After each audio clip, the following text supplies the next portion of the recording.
తాజా 30 టీవీ ఛానళ్ల వాళ్లకు కొత్త సమస్యలు వస్తున్నాయి. టీవీ ప్రోగ్రాంలో వచ్చే కార్యక్రమాలపై జనాలు కేసులు పెడుతున్నారు. ఆ మధ్య ఈటీవీలో వచ్చే జబర్దస్త్లో న్యాయ వ్యవస్థను కించపరిచారంటూ కేసు పెట్టారు. ఈ కేసును హైకోర్టు కొట్టివేసింది. తాజాగా ఈటీవీ ప్లస్లో వచ్చే పటాస్ ప్రోగ్రాం మీద కేసు నమోదైంది. ఈ కార్యక్రమంలో నర్సులను కించపరిచారంటూ తెలంగాణ నర్స్ అసోసియేషన్ సభ్యులు కేసు పెట్టారు.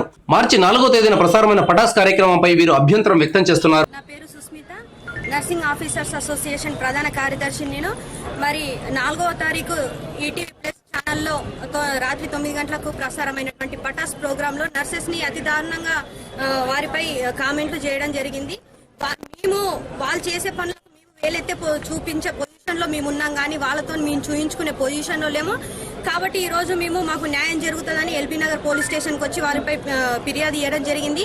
యాంకర్ రవి, శ్రీముఖి, పార్టిసిపేట్ చేసినటువంటి యాదవరాజు వీరి ముగ్గురుపై ఖచ్చితమైన చర్యలు తీసుకుంటారని వారు మాకు హామీ ఇచ్చారు.